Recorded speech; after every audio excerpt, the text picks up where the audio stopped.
Astăzi e una dintre cele mai frumoase zile. Avem soare, avem o mașină extraordinară, aș putea spune prea bună. E bine, mașina asta e motivul pentru care este și o zi tristă, pentru că aici se pune punct motorului termic.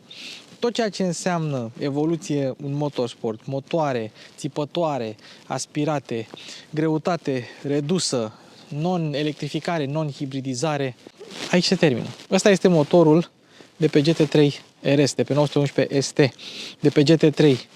E probabil ultimul motor 100% aspirat de performanță pe care îl vom găsi pe un Porsche sau probabil pe orice mașină de stradă. Ok, mai avem modele Gordon Murray, mai sunt câteva Ferrari-uri, doar că aici se oprește dezvoltarea. Și oricât de fericit aș fi eu să conduc mașina asta astăzi, și credeți-mă, sunt ard de nerăbdare, deși am dat o tură cu ea înainte, de acum încolo, vorba englezilor, it's all downhill from here. Dar nu ne descurajăm, pentru că astăzi testăm Porsche 718 GT4 RS cu pachet Weissach și cu speranță în suflet. Mulțumesc că vă uitați la micul meu canal. Dacă vă place contentul, puteți să vă abonați. Mașini cu Luci Popa începe!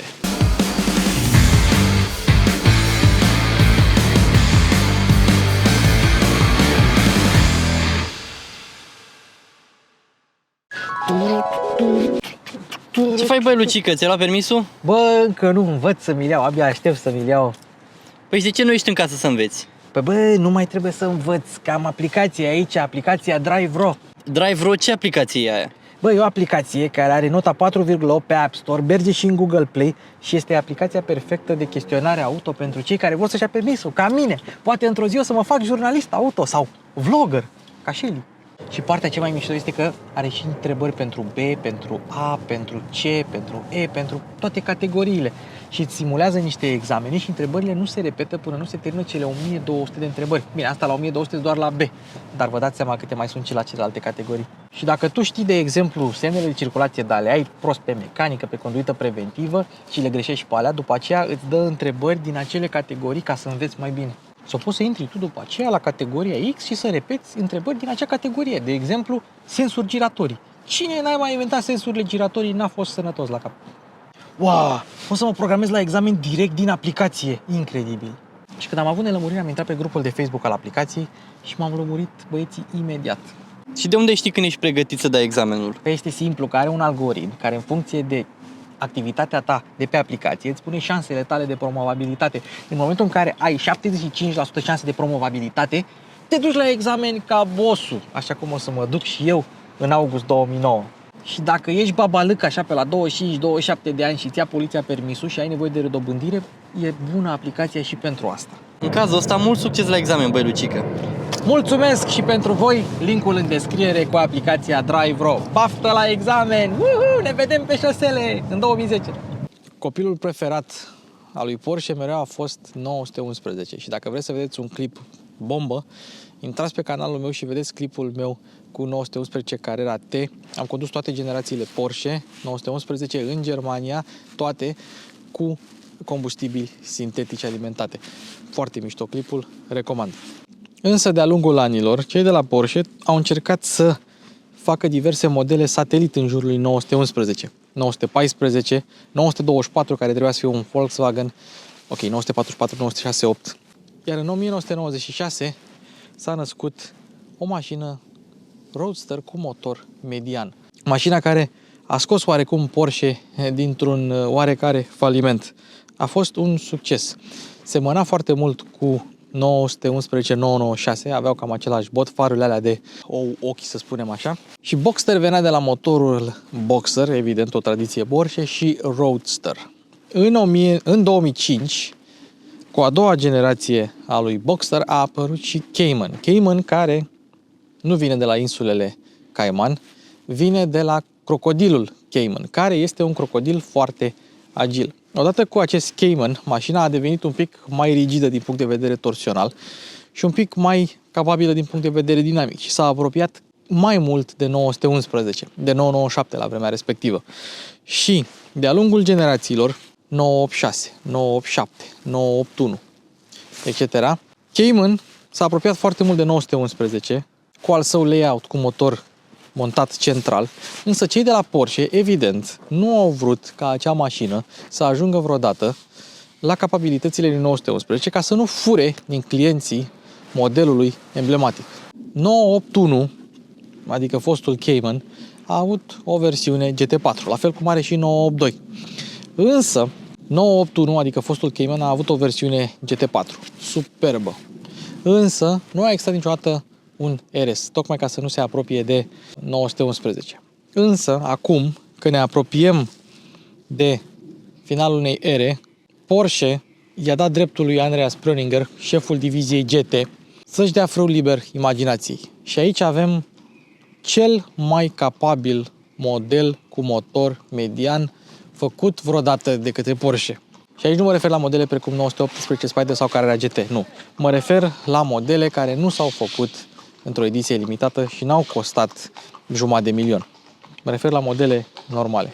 A existat în plan un proiect pentru 981 GT4 RS, însă a existat o mică problemă. Motoarele astea au ungere cu carter uscat, adică nu au baie de ulei, au un rezervor separat de ulei. Ei bine, la motorul de atunci nu s-a putut integra rezervorul de ulei, astfel încât să încapă în caroseria lui 981. Însă, odată cu noul motor, noul 4.0, s-a redesenat, s-a reproiectat și rezervorul de ulei. Și nu mai avem doar un prototip de Cayman GT4 RS, avem un GT4 RS adevărat. Și nu este ediție limitată. Ok, nu o să-l facă pentru totdeauna și probabil 2024 va fi ultimul an de producție.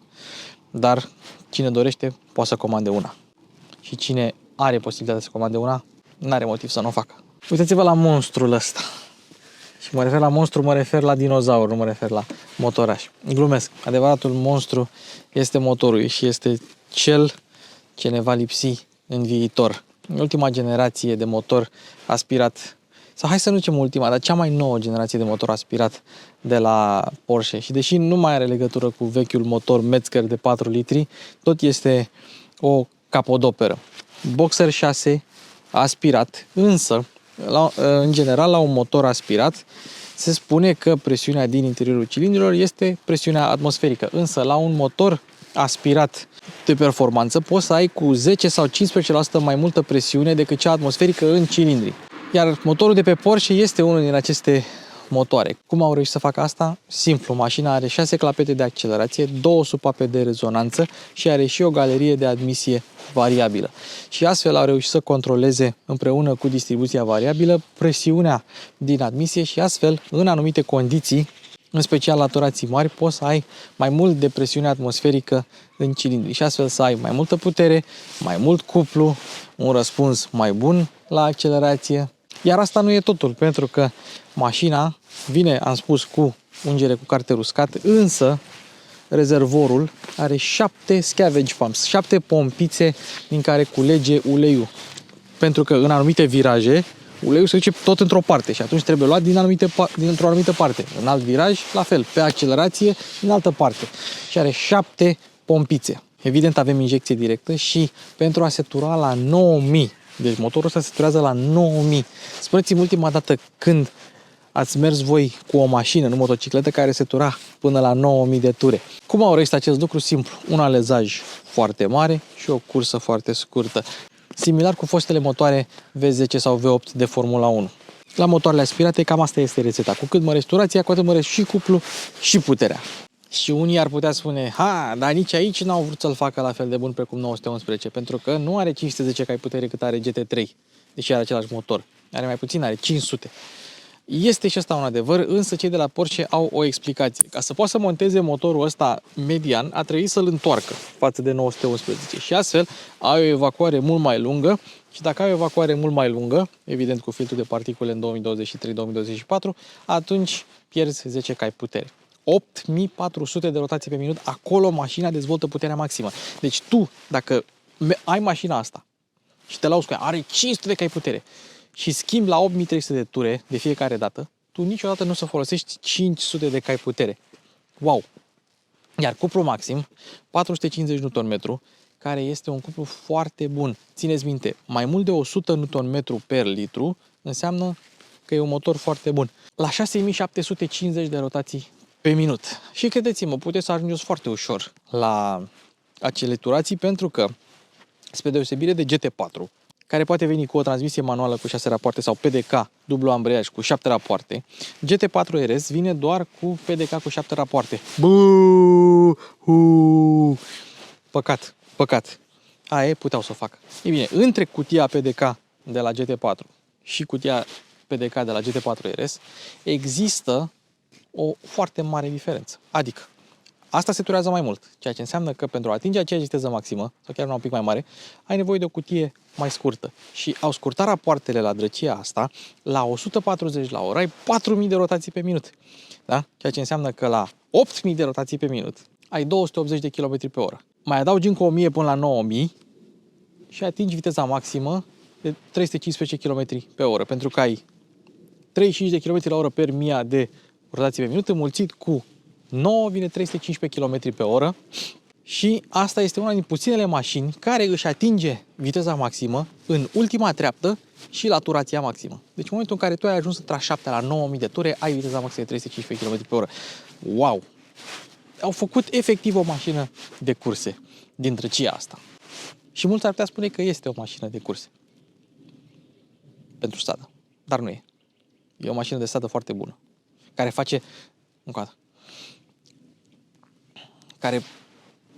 face Nürburgring-ul cu 5 secunde mai lent decât un GT3, pentru că și o să ajungem la partea de aerodinamică, pentru că asta ține de aerodinamică și o să ajungem și la acea parte, să spunem cum de face Nürburgring cu 5 secunde mai lent decât GT3-ul.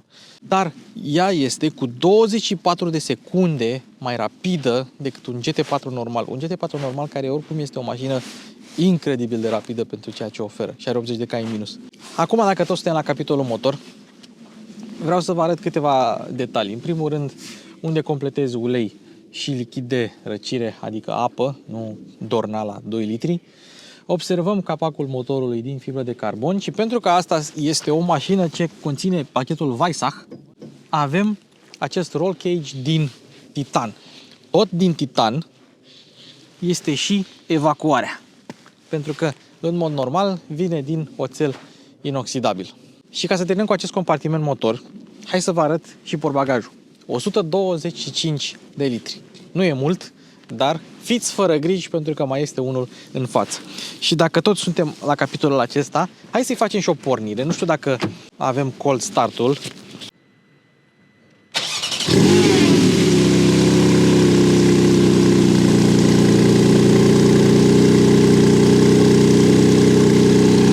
Hai să închidem compartimentul motor și ni se arată eleronul. Dacă n-ai avea pachetul Weissach, ai avea un eleron metalic, probabil aluminiu. Aici avem un eleron din fibră de carbon. Și observăm că avem un suport din aluminiu de tip gât de lebădă. Eleronul ăsta este ajustabil și în poziția sa cea mai agresivă e ca și când ai avea un GT3 în poziția sa cea mai lină. Și ăsta este unul din motivele pentru care GT4 RS este mai lent pe Nürburgring decât un GT3. Un GT4 RS este mai ușor cu 35 de kg decât un GT4 normal. Dacă ții pachetul Weissach, atunci mai câștigi niște kilograme. Un detaliu interesant, dacă scrie Porsche pe spatele lui GT4 RS, atunci este pachet Weissach. Dacă nu scrie, nu este pachet Weissach. Oricum îți dai seama după eleron. Și pe eleron îmi place că scrie și GT4 RS în stânga și în dreapta. Însă un detaliu interesant pe care nu știe multă lume la luneta lui GT4 RS, pentru că este mai subțire și mai ușoară decât luneta unui GT4 normal, nu ai dezaburire pe spate la GT4 RS. Admisia asta seamănă cu cea de la un 718 normal sau de la un GT4 normal și este în continuare folosită pentru răcire. Însă, ia fiți atenți aici. Aici avem admisii suplimentare pe care nu le avem la un GT4 normal. Și pentru că motorul este aici și admisia este aici, airbox-ul este aici, în interiorul mașinii, la câțiva centimetri de capul tău. Ceea ce înseamnă că tu auzi sunet de admisie atunci când accelerezi. E aproape de capul tău, e un sunet metalic și o să-l auziți la proba de condus, nu o să vă vină să credeți cât de bine se aude. Pachetul Weissach vine cu Acest element din fibră de carbon vine din plastic dacă nu ți iei pachetul Weissach. Același lucru este valabil și aici. Același lucru este valabil și pentru oglinzi. Aripile sunt din carbon vopsit. Capota, în mod normal, dacă nu ai pachetul Weissach, vine din carbon vopsit. La Weissach Pack vine în carbon nevopsit, carbon expus. Nu știu dacă ați văzut când am deschis ușa, ia, mașina asta nu e galbenă, e colantată să fie galbenă. Așa a avut-o proprietarul. Ea este de fapt gri. Dar, hai să vă arăt un detaliu interesant. Cheia, vedeți? Este galbenă pentru că așa a vopsit-o proprietarul. Da, asta este vopsită. Deci eu acum dacă scap cheia și cheia cade pe jos, se va ciobi vopseaua de pe cheie, care costă o cârcă de bani. Da? Motiv pentru care o să lăsăm cheia la locul ei acolo, pe stânga, unde încă mai este la anumite modele Porsche. Dacă tot am ajuns la capitolul ăsta, hai să arătăm și pragurile de carbon cu GT4 RS. De aici deschizi capota, deși e mult spus capota, de aici deschizi portbagajul pe care l-ai văzut mai devreme. Cât de ușoară este. Capota din fibră de carbon este extraordinar de ușoară. Avem și în față un portbagaj, 136 de litri, cu triunghi pe care scrie Audi, cu extintor și cu ceva ce a mai pus proprietarul în ea. Mai mult de 1 milion de mașini care au ieșit pe poarta fabricii Porsche au fost lubrifiate de Mobil One. Și avem Mobil One SP-X3. Schimbul de ulei la mașina asta a fost făcut acum câteva zile. Mașina a ieșit din rodaj și are 3000 de km. La 3000 de km se face rodajul, se vede dacă are pilitură și se schimbă uleiul. SP-X3, însă General Motors Approved. Dexos, vezi pe Opel-uri. Asta mi se pare interesant. Deci nu este SP Formula, este SP-X3. Interesant. Ulei de motor sintetic conform etichetă originală. Dacă vedeți aceste găurele, da, și pe stânga și pe dreapta, observați că ele au corespondent în capotă. Dacă închidem capota, care se închide foarte ușor, observăm pe unde vin aceste găurele. Acestea se numesc NACA DAX. NACA care vine de la National Advisory Committee for Aeronautics. Un fel de NASA, dar nu chiar. Ei bine, NACA a inventat aceste canale și ele sunt folosite la Porsche pentru a răci sistemul de frânare. Deci pentru răcirea frânelor sunt aceste canale. Mai avem aici alte canale care sunt folosite pentru a elibera presiunea din pasajul roții. Și uitați-vă, deci dacă mergeți pe un drum murdar, da, veți avea pietricele și nisip și așa mai departe. Și gândiți-vă că noi n-am mers mult cu mașina asta, chiar deloc, probabil că nu o să o facem la final. Și din acest motiv mașina este colantată toată. Inclusiv eleronul are folie PPF, la fel ca și capota. Tot am vorbit de frâne, în mod normal.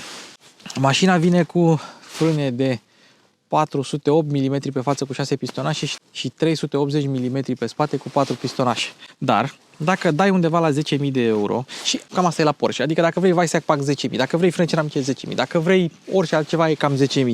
Dacă vrei frânele ceramice, trebuie să plătești în jur de 10.000 de euro pentru ele, 410 mm, 6 pistonașe, etriere galbene, 390 mm, 4 pistonașe pe spate. Dacă observați, jantele sunt center-locked, adică ai un singur prezon central care se desface cu o cheie dinamometrică și se strânge cu o cheie dinamometrică la un anumit nivel și scrie aici. Ca să te blochezi, te duci pe stânga, loosen, remove și tighten în dreapta. Scrie RS pe ele, lefty loosey, righty tighty, că asta este vorba. Nu scrie Porsche, scrie RS, evident, și acestea sunt jante din aluminiu forjat. Dacă dai 10.000 de euro, atunci poți avea jante din magneziu forjat, care economisesc 2,5 kg pe fiecare parte. Și o să ziceți, 2,5 kg pe fiecare parte, mare brânză. Da, dar sunt 2,5 kg de masă neamortizată. 2,5 kg de masă neamortizată e ca și când ai avea, nu știu, vreo 20 de kg de masă amortizată. Și atunci asta contează foarte mult. Frânele sunt mai ușoare că ceramice, jantele ar fi mai ușoare dacă ar fi din magneziu și automat mașina ar fi un pic mai agilă.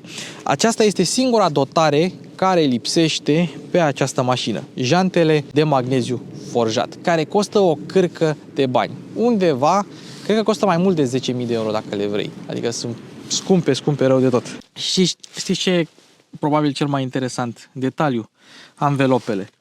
sunt Michelin, sunt făcute în Franța, au codul N0, că codul original Porsche, și scrie pilot alpin. Sunt anvelope de iarnă. Proprietarul mașinii și-a pus anvelope de iarnă pe GT4 RS, atât de pasionat este. Iar dimensiunile 2, 3, 15, 35 pe 20 pe față și pe spate, evident că vor fi mai late, dar tot de 20 sunt. 2, 7, 15, 30 pe 20. Și dacă tot suntem la capitolul roți, aceste prize sunt inspirate de la 911 GT1. Același lucru este valabil și pentru aripile astea decupate. Ele au și rol aerodinamic, evident, însă pentru prima dată le-am văzut pe modelul GT1 Strassen version, pe versiunea de stradă a lui GT1, mașină care a câștigat Le Mans în 98 și care a trebuit omologată pentru stradă. Și există un GT1 de stradă, Strassen version. Pentru a fi cât mai ușoară, emblema, acest Porsche Crest, este de fapt un AptiBuild și în cazul de față avem folie PPF peste AptiBuild, peste fibra de carbon. Dar asta nu este totul, pentru că dacă mergem în spate sau în lateral, dar vreau în spate să vă arăt că mi-e mai ușor, aici avem așa, vopseaua mașinii, peste care se află un sticker, un AptiBuild cu GT4 RS, pe care se află colantul galben al mașinii, pe care se află alt sticker cu GT4 RS. Deci mașina asta are vopsea, 2 rânduri de stickere și un colant. E protejată 100%. Da? Dar, într-adevăr, astea nu sunt stickerele originale ale mașinii. Alea sunt pe sub folie. Și ele se văd, dacă te apropii cu camera și așa, se văd în 3D. Noroc că am venit pe un drum lin, pentru că mașina este cu 30 de mm, 3 cm mai joasă decât un Cayman normal și cu 10 mm mai jos decât un Cayman GT4. Uitați-vă cât de jos e, uitați-vă buza asta, lipul ăsta, cât de jos este. Mare, mare grijă cu GT4 RS pe oriunde în țara asta. E nasol. Cu toate că pentru 3000 de euro poți să iei un lift kit și mașina asta este echipată cu lift kit ce îi ridică botul ca să poți să treci peste diverse dâmburi sau să poți urca în anumite parcări. Interesant. Suspensia este McPherson în față, McPherson în spate, exact ca la orice Cayman. Nu are double wishbone-ul cum are GT3-ul pe față. Acolo GT3-ul are un mic avantaj. Însă, tot ceea ce înseamnă arcuri, amortizoare și antiruliu a fost modificat. Avem amortizoare adaptive cu 2 moduri, normal și sport, și mașina asta nu are modul de rulare, nu are Eco, Comfort, Sport, Sport Plus, nu. Are un mod sport pentru cutie și un mod sport pentru suspensie și un mod loud, și ce mai loud, pentru evacuare. În rest, mașina este cum a lăsat-o fabrica, cum a lăsat-o Dumnezeu, că așa ar trebui să fie mașinile. Bă, dacă e mașină sport și agresivă, să fie sport și agresivă tot timpul. Cu toate că Porsche face niște moduri normale foarte bune pe mașinile sale, pe 911, pe Turbo S, pe Taycan și așa mai departe. Adică sunt de lăudat. Însă asta, tati, e nervoasă și agresivă de la capăt. Evident că mai avem și alte elemente de aerodinamică. Spre exemplu, aici avem niște prize reale menite să ducă aerul în lateralul mașinii, să nu ducă în pasajul roții, să curețe practic acel aer, să reducă turbulențele. Podeaua este aproape plană, tocmai ca presiunea de sub mașină să fie mai ridicată decât presiunea de deasupra mașinii și astfel să tragă mașina către asfalt. GT4 RS produce cu 25% mai multă forță de apăsare decât un GT4 normal. Mai jos, mai lat, cu 6 mm pe față și 8 mm pe spate. Este într-adevăr o armă. Și pentru că, evident, avem doar punte spate motrică și exact așa ar trebui să fie, nu integrală mambo-jumbo, avem și un diferențial mecanic cu alunecare limitată pe spate, astfel încât virajele să fie luate cât mai tare, cât mai precis și cu cât mai multă siguranță. Cu toate astea, mașina, având un ampatament foarte scurt și fiind destul de lată, atunci când o pierzi, s-ar putea să te învârți destul de ușor cu ea, să fie greu de controlat din cauza acestui ampatament scurt. Din acest motiv, Porsche, pe mașina asta, care este track weapon-ul suprem, a indus un pic de subvirare în GT4 RS, tocmai ca șoferul, pilotul, să simtă limita mașinii înainte ca ea să fugă de sub tine. Nu ai Porsche Stability Management Sport, este ori ESP off, ori ESP on, ori traction control off, ori traction control on. Ești efectiv pe cont propriu pe mașina asta. E old school, e raw, e ce trebuie. E ce trebuie. Dacă ar avea și manuală, dacă ar avea și manuală, off viața mea. Harry Potter în spate, automatele sunt mai bune. Da, s-o crezi tu.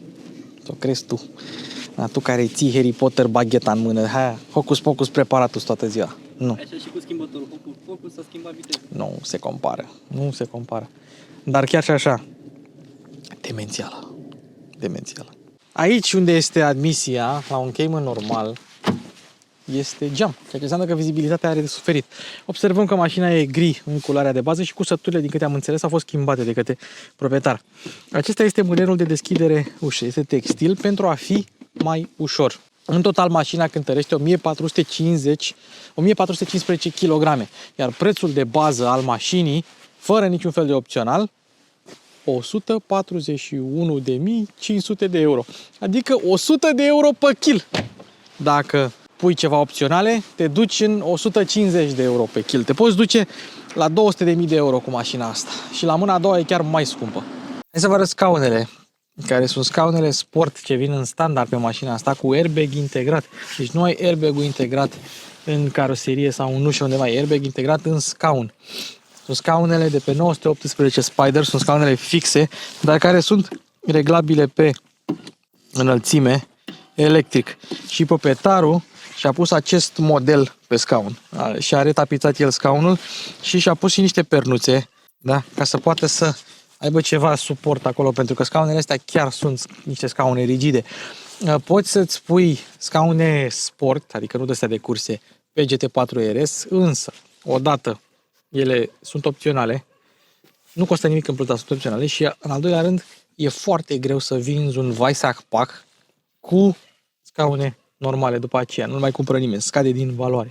Și atunci avem scaunele sport cu centurile de siguranță galbene și cu pernuțele pe care le-a implementat proprietarul. Asta ca să știți.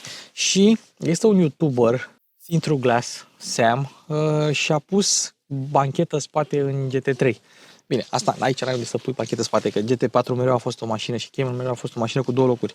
Dar e interesant că sunt oameni care fac așa ceva. Și a pus scaune spate ca să monteze scaun de copil în GT3. Modificările acestea, poate la prima vedere, pot părea că scad din valoarea mașinii, dar nu e chiar așa. Nu este chiar așa. Hai la interior. Am ajuns în Nirvana. Așa stai cu scaunul dat la maximum spate. Eu n-ajung la pedale, n-ajung la volan. Trebuie să mă dau un pic mai în față. Fiind Porsche, maneta e pe dreapta. E mereu să ții minte la diverse mașini. Scaunele, ce să mai, sunt top. Unele dintre cele mai bune scaune sport. Volanul, așa cum ar trebui să fie un volan, rotund, subțire, cu decupaje, padelele apropiate. Putea să fie mai apropiate. Dar și au greutatea aia specifică Porsche. Interior, cusături, Alcantara. Weissach Pack-ul vine cu Alcantara.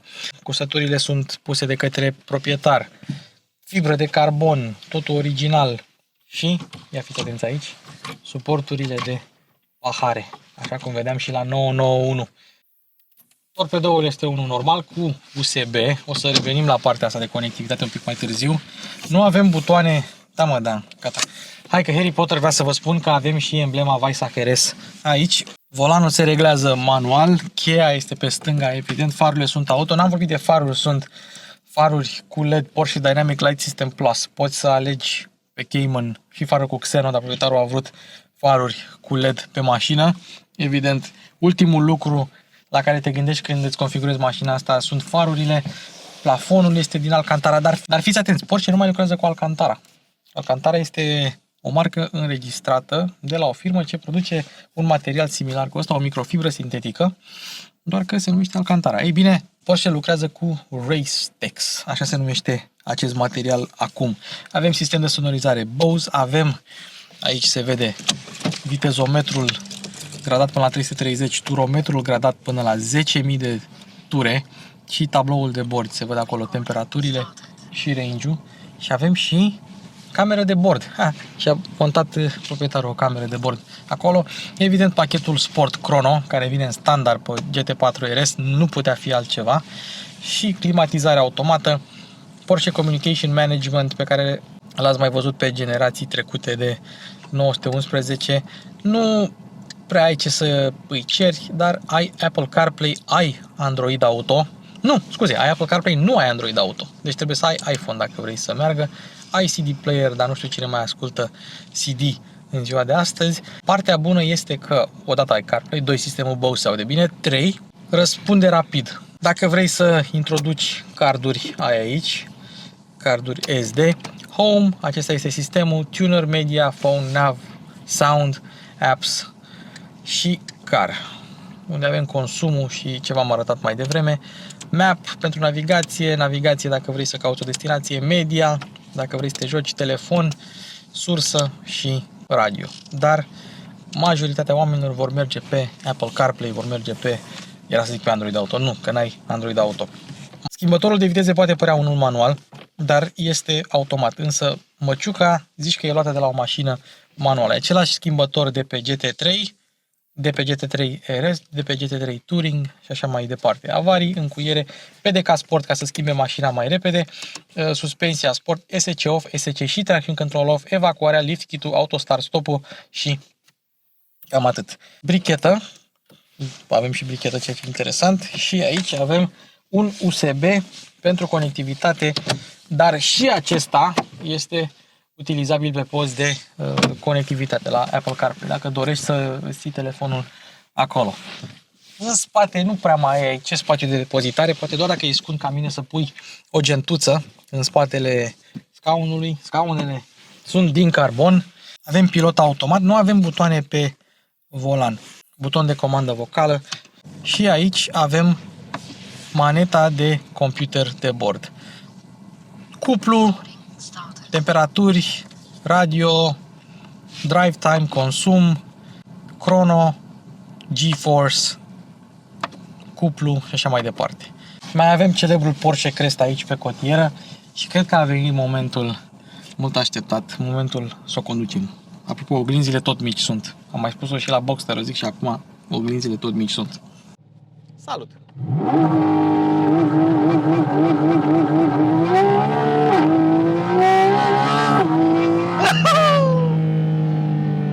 Wow!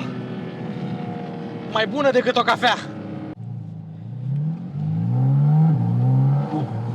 Ce dracu caut pe automat? Manual, tati!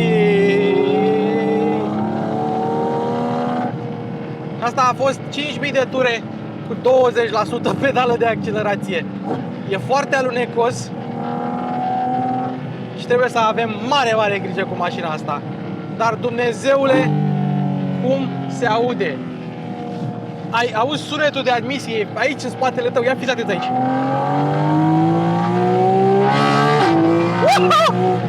Mama mia! Alunecă la 120 la oră, alunecă la 130 la oră. Oh!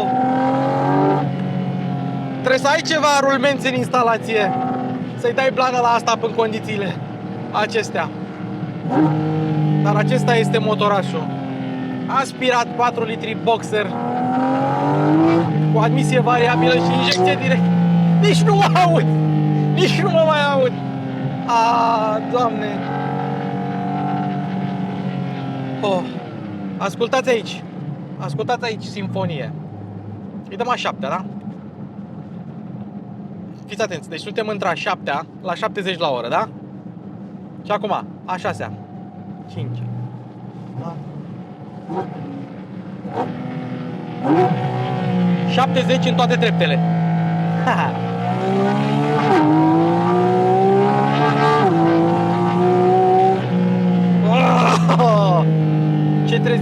Ce trezire la realitate.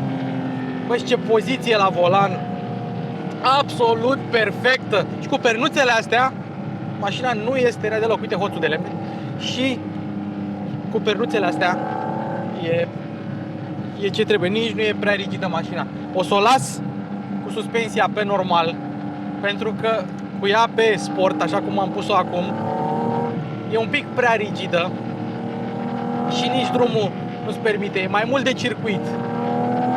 Simți mai mult asfaltul. Pe normal, mașina e rigidă, simți asfaltul, însă e ceva mai menajabilă. Ia fiți atent aici. 7, da? Fiți atent aici. 6, 5, 4, 3, 2, du-te! Aha! Iertați-mă dacă urlu, dar efectiv nu se poate altfel. Am un fior care mă trece pe spate de fiecare dată când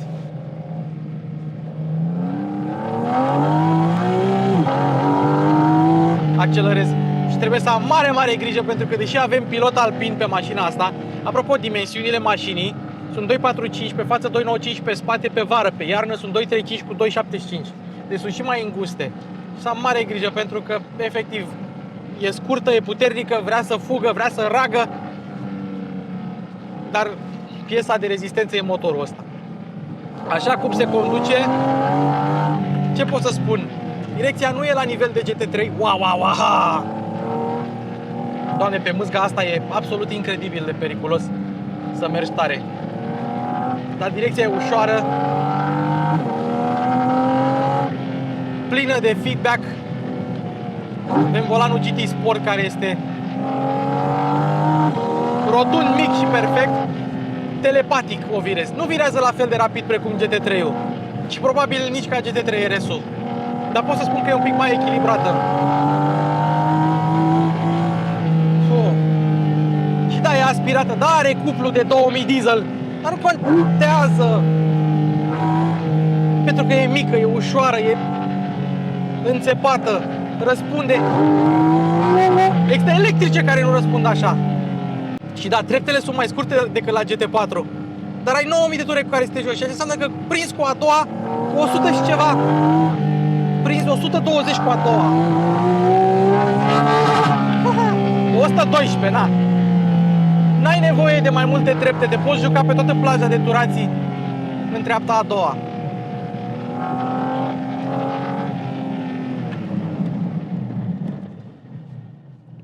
Și frânele ceramice sunt bune. Le-am încălzit ceva, am mai făcut 2-3 turi înainte ca să le încălzesc.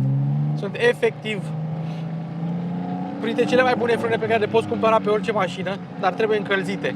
Și chiar și așa, nivelul de aderență este scăzut, dar ea frânează bine.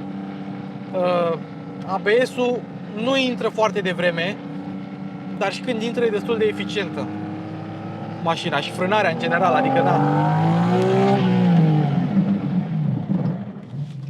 Și m-am oprit. Și asta pe mâzgă, pe alunecuși. Deci aici, dacă îi dai un pic mai tare, vrea să fugă de fund. Vrea să te sperie.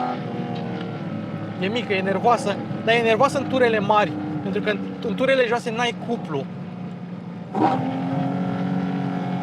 Și atunci, neavând cuplu, n-are de ce să te sperie. Poți să-i dai blană, de cum se aude la ture joase.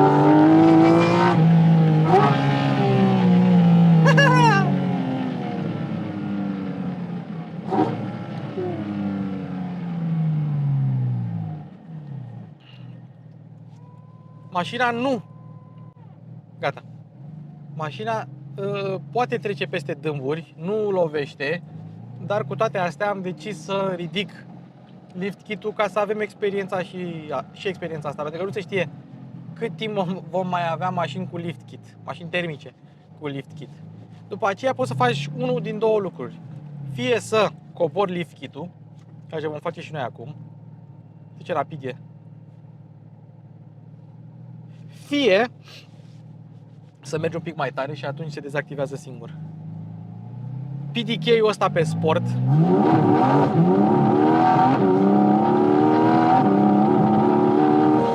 schimbă dumnezeiesc.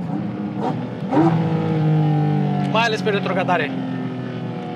Da, sunt fan manuale, da, preferam manuală, dar dacă aș fi să aleg o cutie de viteze,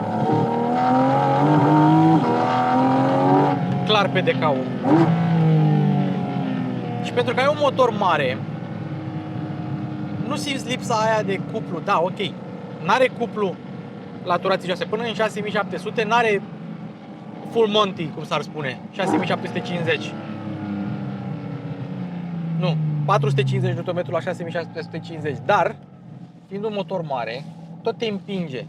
Pe când un motor similar, mai mic, dar supraalimentat de aceeași putere, va avea o oarecare întârziere. Asta n-are. Asta e una dintre cele mai incredibile mașini de pe acest pământ. Deci, efectiv, n-ai cum să-i dai până nu... Așa vrea să facă. Toate astea ESP-ul te ține bine. Adică n-ai avea curaj să mergi pe aici fără ESP.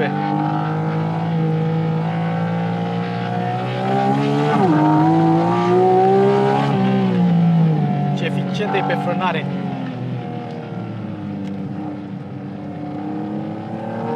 Trebuie să accelerezi lin. Aici e mâzgă. E mâzgă. N-ai unde să te duci. Cu toate astea, reușești să stai pe trasă. Reușești să fii... O ridicăm. E atât de rapidă, e atât de rapid lift kit-ul ăsta, absolut mă miră. Să vedem. Avem și presiunea uleiului. Op. Avem toate informațiile de care avem nevoie. N-avem de ce să ne uităm la G-meter astăzi, pentru că e alunecos și n-ai ce forțe în viraj să prinzi. N-ai ce. Wow!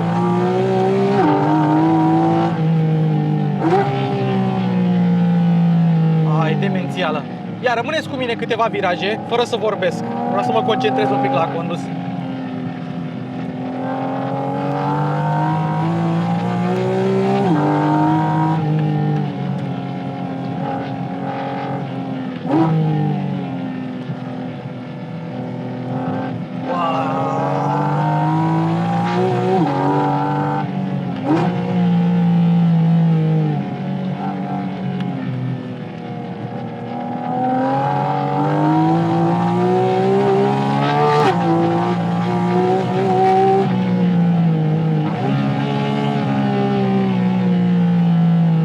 Retrogradezi dintre a treia între a doua, dar mașina încă nu poate să-ți dea, n-are încă turația necesară, ai supraturat motorul, mai așteaptă puțin până când frânezi, după aia ți-o schimbă singur. Nu mai trebuie să mai apeși tu pe pedală încă o dată.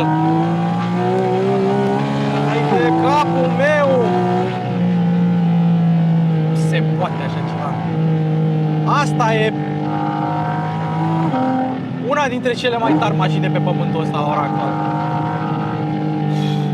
Asta, GT3 Touring, GT3 RS, orice 911 de la divizia de GT.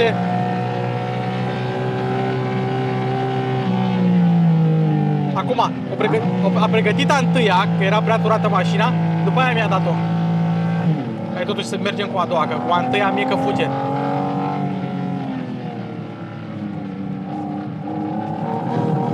Opa!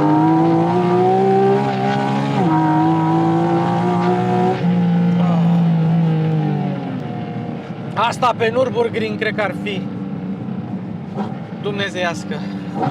Din păcate sau din fericire pentru noi, a condus-o pe mâzgă, cu anvelope de iarnă. Din păcate sau din fericire, cum vreți voi să-i spuneți.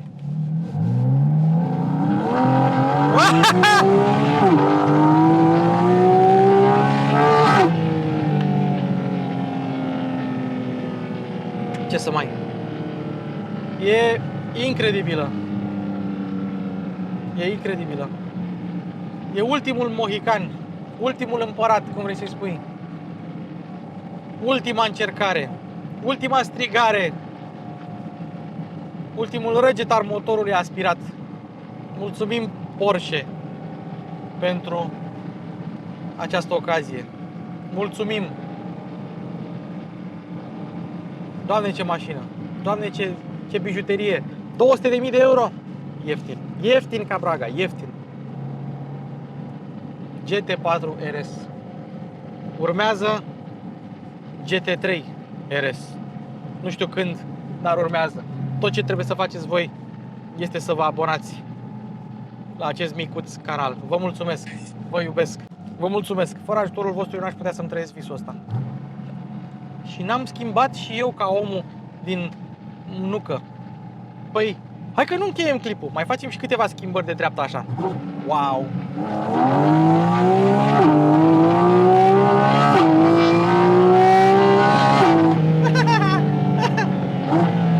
Așa te simți ca un pilot de radio.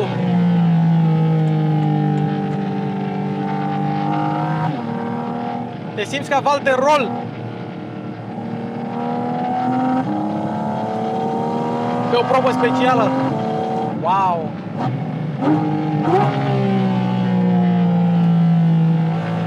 Nu se poate așa ceva. Deci nu se poate ca cineva să fi făcut o asemenea mașină.